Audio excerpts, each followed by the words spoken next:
And now we are back in part 3 of the Transformers Dark of the Moon Leader Class Sentinel Prime review. And we are in the house. In robot mode, of course. So anyway, here is Sentinel in robot mode, and I have to say it is fabulously nicely done. He does incorporate the same characteristics he did as his movie counterpart, and as he is as a Prime. Yeah. That's one thing that I gotta work on. My figure standing. That's the long shot for me. My reviewing is going good. Just standing these figures is gonna be a big pain in the butt for me. Anyway, we will get on with the greatness that he is. He is still done in that same red paint and plastic that he was in fire truck mode, and he is still pretty much awesome the way he is. Since this is a Dark of the Moon leader. And since this is a Dark of the Moon figure, this of course is going to have a series of mech-tech ports. So anyway, he has mech-tech ports on the top of his shoulders, the mech-tech ports that were in vehicle mode. He is going to have mech-tech ports in his shoulders. You can see that little hole, or where the mech-tech weapon would go. His hands are kind of gripped in a mech-tech holding position, but they don't hold a certain mech-tech weapon that I kind of favorited. And I think that's pretty much about it. Oop, I forgot one thing. That is backpack. Of course, forgetting last minute things. But he's still pretty awesome, especially with his cape / backpack thing. Besides, he's not a Transformer. He's Batman. No, he's not Batman. He's a Transformer, of course. But anyway, as for the level of detail, he has this great looking this great detail that I love in the chest. For example, the windows from the sides of his truck mode fit in to form his chest, kind of like ROTF Leader Optimus Prime, or the Battle Blaze Optimus Prime, or any other Prime that doesn't do a fold over the window chest with a fake chest. I hate that. I hate it so much. But anyway, I'm not going to complain. Kids are screaming outside when I complain. Anyway, he has a little bit of silver in this mode, and the rest is just that unpainted moldy gray plastic, which everybody hates. And I think that's pretty much about it. He does have the black, of course, and my camera is all going now because it's gotten hot, so yeah, I'm sorry. But anyway, got him out a little bit, and now we will talk about the articulation.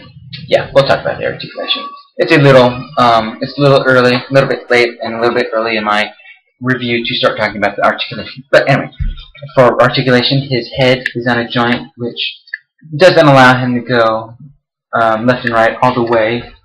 It can only just go left and right in a certain way. Oh, by the way, when you get your Sentinel, you want to be careful about these little black, I guess you should say, eyelash or eyebrow pieces right up here, because these are made out of the soft little bendy plastic, and these warp in so many different ways that I'm scared of running hot water over him, or putting him in the freezer and then not having the electronics work anymore. So yeah, he does have a ratcheting shoulder up at the top, which makes him go up and down. Bicep swivel, elbow joint right here, which allows him to go up and down like that. Elbow swivels right here. He has a elbow joint, which allows him to curl some iron. Yeah, or heave the wrath of Khan. I'll get into that reference in a second. Put it down a little bit. And of course, since he is a leader class figure, he has no waist articulation, like any other leader class figure would.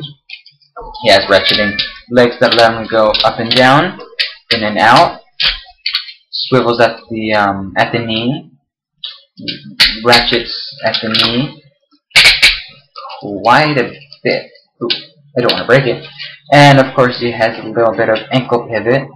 And his, ankle pivot, and his little, I guess, toes or heels just go like this, and a bit up and down. Wow, I just noticed that. Anyway, going to fold him up a little bit.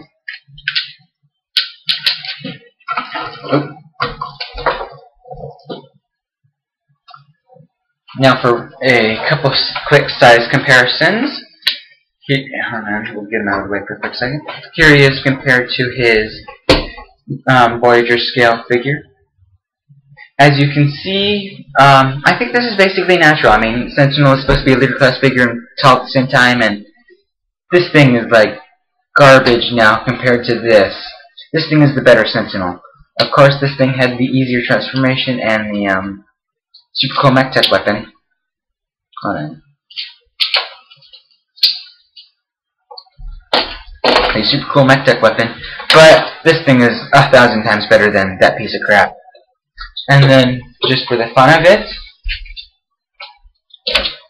we will also compare him next to Hunted Decepticons Battle Blades Optimus Prime. Oh, hold on. Yeah. So as you can see right here, this is what I was talking about scale-wise. Sentinel should be the height that Optimus Prime is, and Optimus Prime should be the scale on where Sentinel is, but of course we know that Hasbro has decided to shrink down their toys, even the leader class figures, and I will be damned if I have to pick up that stupid Ultimate Optimus Prime, because that thing is just really, really, really big crap. I mean, it looks like somebody took an Optimus Prime and then it looks like somebody took an Optimus Prime, fused him with a trailer, ate it, and then threw it up and called it a toy. So yeah, take Optimus out for a quick second. And then get back on to the basis of Sentinel. Oh, hold on, one quick second. Ah! And in the middle of review. Oh no.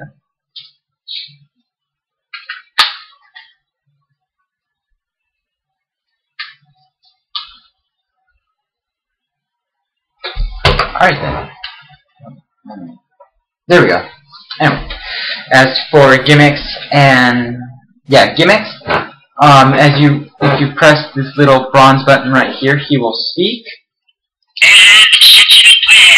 He says, "I am Sentinel Prime," and his lights will light up.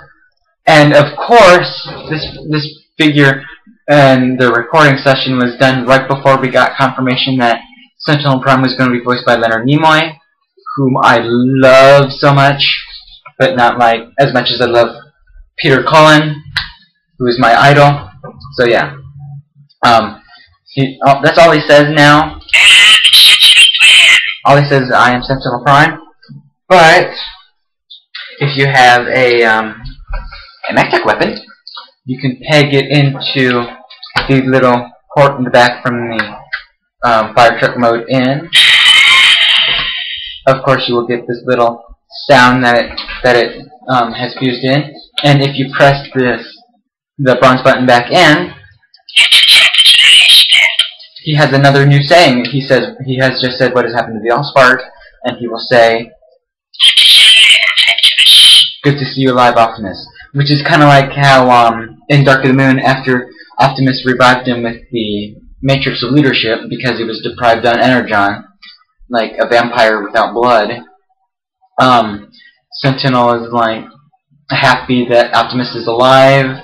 Cybertron is still war-ravaged by the Decepticons, and, well, the rest of the movie sums it up for Sentinel Prime. And when you take it out, it'll make like a transformation noise. Yeah. Now, we will also go on to his other weapons. He does have the shield, if you remember, which has a nice Cybertronian symbol on it. And then, of course, he has the shield, which you can fold out. And then there is this little handle in the back right here. You'll unfold it out. And then since his hands are made to grip mech tech weapons, he will hold his shield. Like so. I want to hold his shield almighty and fierce. I'm going to grab his other hand so that way he can hold out his sword. But if you want to have him hold his sword, you're going to have him grip his hand open. Hold on.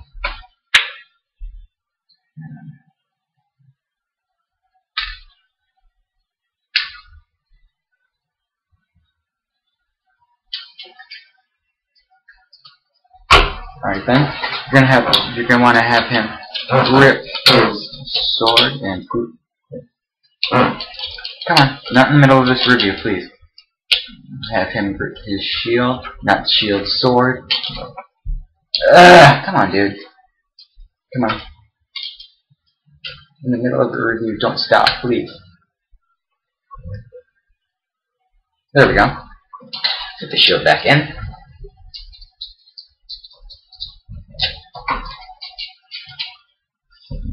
And then position the arms in any way you like them. So yeah, there is Sentinel Prime in his robot mode with his mech-tech weapons on, and I guess that's it. Yeah, he does have wrist articulation, which allows him to kind of double wield this sword, kind of like a lightsaber. And then he does still have the little spring-loaded gimmick in the shield when he was in fire truck mode.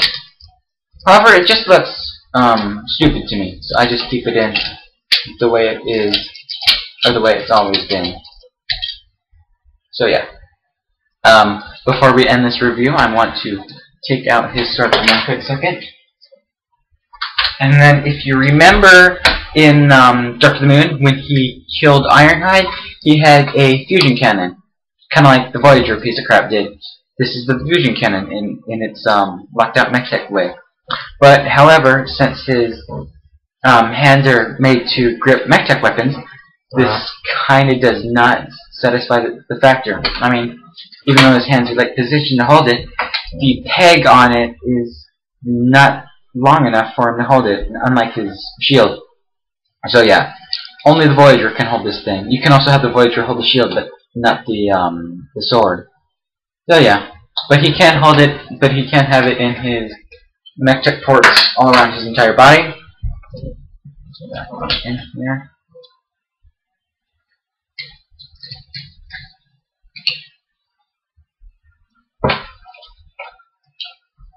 This, that, in. Come on. Come on, we're about to end this review anyway. Anyway, there we go. So anyway, should you get Dark of the Moon Leader Sentinel Prime? Hold on. I say, heck to the freaking yeah. I mean, yes. This is one of the better Optimus Prime figures, and of course you need a Leader Sentinel Prime because he would be in fair scale with your ROTF Leader Optimus Prime, your Hunt for the Decepticons Voyager Optimus Prime, or your Dark of the Moon Voyager's Optimus Prime. But don't keep him next to the Dark of the Moon Voyager one because the Voyager one is also a piece of crap. But anyway, should you get this guy? Yes. He is fun, he is great to play with, even though he's hard to transform, he's still pretty fun. Plus, he's voiced by Leonard Nimoy. Or, his character in the movie was voiced by Leonard Nimoy. Anyway, this has been the review for the Transformers Dark of the Moon Leader Class Sentinel Prime, and this is Blackjack 2099, signing up. Take care, guys.